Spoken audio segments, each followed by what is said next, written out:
Hello, my name's Andrew Laws and I'm the founder of YesEO. I'm going to talk to you today about how to create engaging content that ranks. I'm going to explain how we go about it in the industry and how really, if you have enthusiasm and knowledge about your own business or your own niche, you can do this all by yourselves. So first of all, let's look at why it's important to create engaging content. I mean, hopefully you can kind of guess this one for yourselves. You want to create content that people want to read, that they want to share, that they want to run to the top of mountains and shout about, ring their mums. You want to create the content that makes them go, yes, why haven't I found this person before? Because that type of content naturally floats to the top of Google's search engine results pages or SERPs. Now, just to let you know, we do try and avoid using acronyms, so I'll try not to do that again. So it's important to create content that engages the reader, pulls them in. I'm going to start with real basics here. Create a good title. The purpose of your title is to get the reader to want to read the article. The subtitle or the paragraph, intro paragraph, depending on what you're writing, the only purpose that serves is to make people want to read on further. So if you think of your article as something that's like pulling the reader through, you're guiding them along a journey with a rope tied round something. I don't know, I should have thought that analogy out, really. So why do we do this? Are we doing it for Google or are we doing it for human beings? A good mindset for creating content is to remember you are creating it for human beings, but that good practice, this natural good practice, is also very well understood by Google. So for the purpose of this, I'm going to ignore backlinks, how fast your website is, all those other SEO things. I'm just going to talk about how you can write something that engages. Because the truth is, if you can engage your reader, all those other SEO things don't really matter so much. Let's get on with it. First of all, you need to make sure you are thinking about your reader's intent.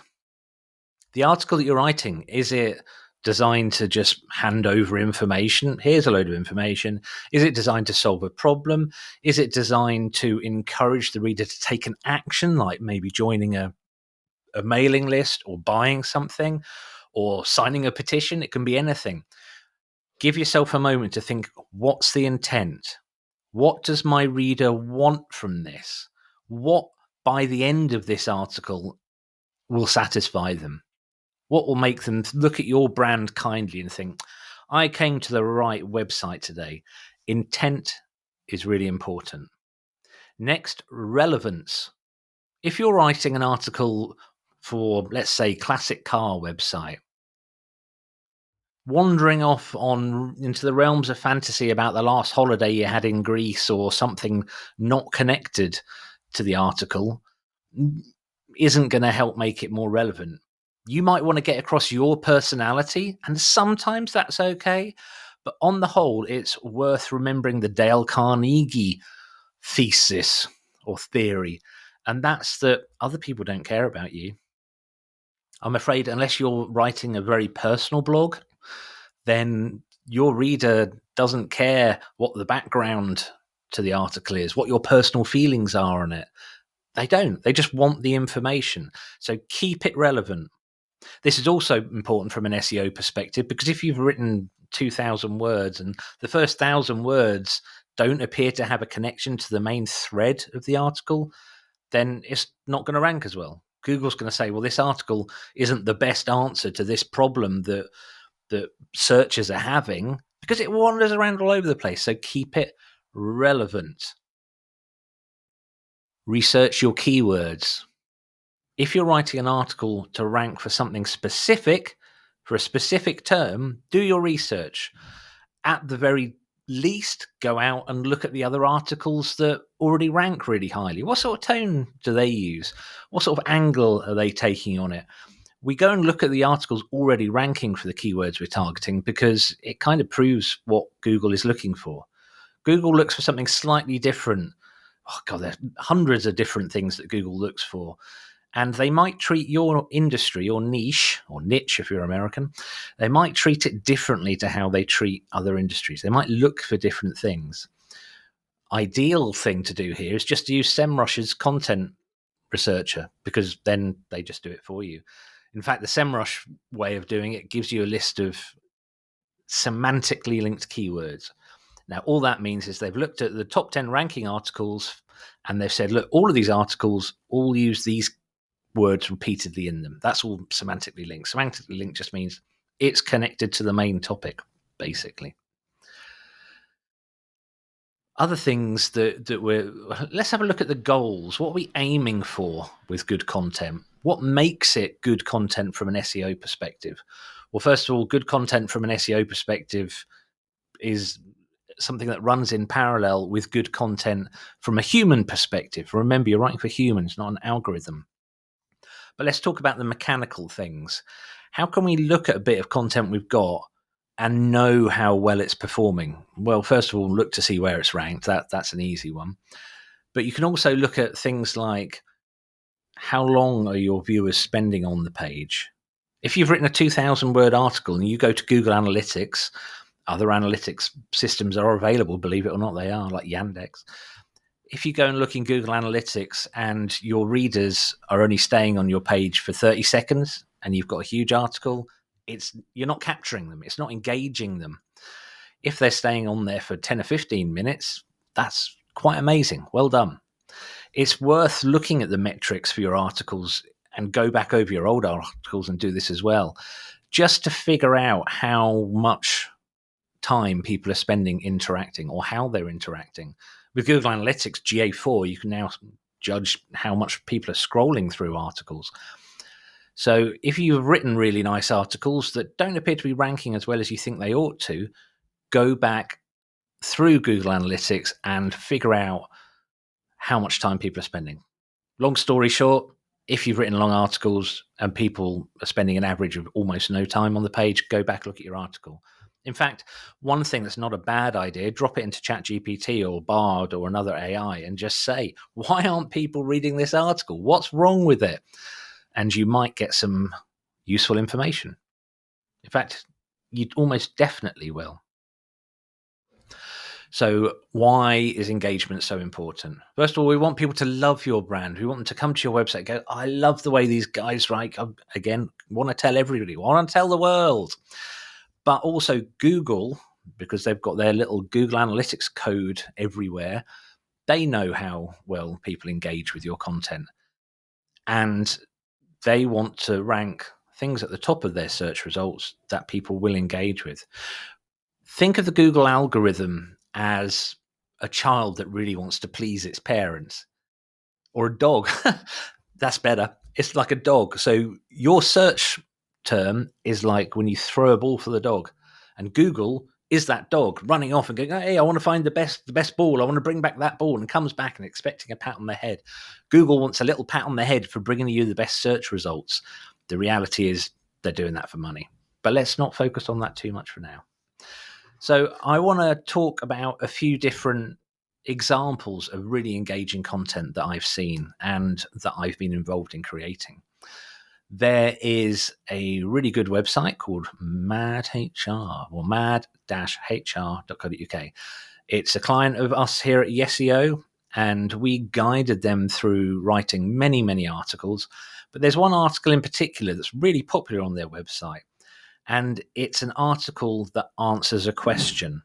And that question is, what happens at the end of probation in a new job if my employer doesn't give me, oh dear me, I can't remember off the top of my head, but it's around probation. It's a topic that the reader's going to be really engaged in. It's something really important to them on a human level. And we've been going back and revising and improving that article again and again and again. There's another top tip for you. Always go back to articles and update them. Google loves an update. It's really what they want to see. It shows that you're on the ball. It shows you're authoritative, and it shows you know what you're talking about because you've had to keep going back and adding more juicy information. Another article idea, well, you can look at almost any article on the SEO website. We do research to see what questions people are asking, what challenges they're having, and then we write articles to match those. This is fairly standard practice for what we call inbound marketing. But if you want to dig deeper into this, I recommend a book called They Ask, You Answer. It's written by somebody called Marcus Sheridan. It's probably the best book on inbound marketing I've ever read. And all the advice in the book really perfectly echoes the sort of things you should be writing from an SEO perspective. So the concept of the book is think about the questions that your customers and your clients ask you during your sales process, then write articles to answer them. It's quite simple. Works for any industry. Doesn't matter what type of business you've got. Think about not always just objections, but what other questions do people ask? It could be, how does this work? Once I give you money, how does my car go faster? It could be anything. So write articles to those.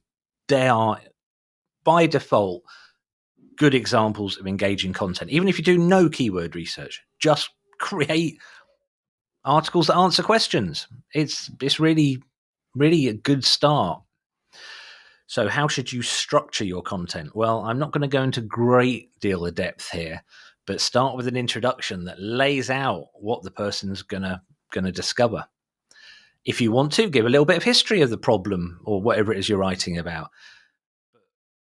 And then you need a conclusion at the end. But the middle bit, the really meaty bit, be generous with your knowledge. Trust your knowledge.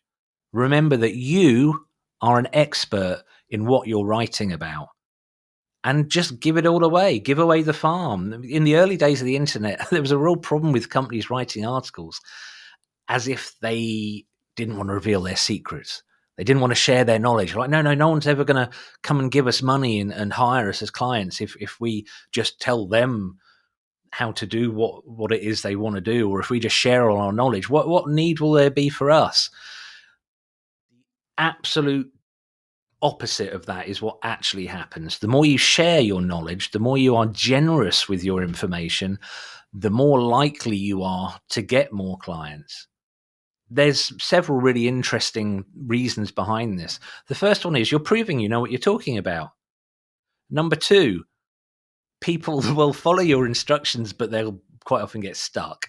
And when they get stuck, where do you think they're going to go and look for an expert? That person that wrote that brilliant article about just this. So please be generous with your information. After your conclusion, add a call to action. After all, if you're watching this video or you're engaged in SEO for any reason, it's probably because you want the visitors to your website to do something. Don't be afraid to ask for it. Click here to sign up for the box for our email list. Actually, even better, just put the sign up box there. There's a concept for another time, removing clicks. Say, click here to buy. Whatever it is you want them to do. Now, a little bonus bit of fairy dust to sprinkle on your article, add FAQs. There will be really simple 3 or 4 questions that you can add to the end of your article that are frequently asked questions. And if you can't think of what they are, ask around your office, ask your team, or use SEMRush, or just go to Google and find out what is in that little box that says people also asked. Don't write really long answers. Keep them concise. If you've got WordPress, then use the Yoast FAQ schema thing or the rank math. Just use schema so that Google understands it. That's the little sprinkling of magic fairy dust. Another little sprinkling of magic fairy dust on top of dust, is to write a really good meta description. This is really important. It's not specifically a ranking signal, but if what we want to happen happens and your article appears on the first page of Google, your meta description for the article is your little advertising bit of space. If you write something that pulls the people in to your article, and ultimately if more people click on your result than results above you in Google will lift you up the rankings. It's their way of going, hang on, I think we might have got it wrong. We put this result at number 8 and more people clicked on it, so it should be higher, and then they lift you up. So there you go. There is how to create engaging content, why engaging content is important, a rough layout for your engaging content, and some ideas for what to write about. I hope this has been useful for you. Please like and subscribe and comment. You can add comments. Let us know your techniques. Let us know your experience for creating content. I want to know more. Thank you ever so much for watching and or listening, depending on what platform you're on. And I just want to say thank you. Thank you for your time. Any questions? Let us know. I'm signing off. I have been Andrew Laws from YesEO. I will remain Andrew Laws from YesEO. So all it remains for me to say is tutty bye.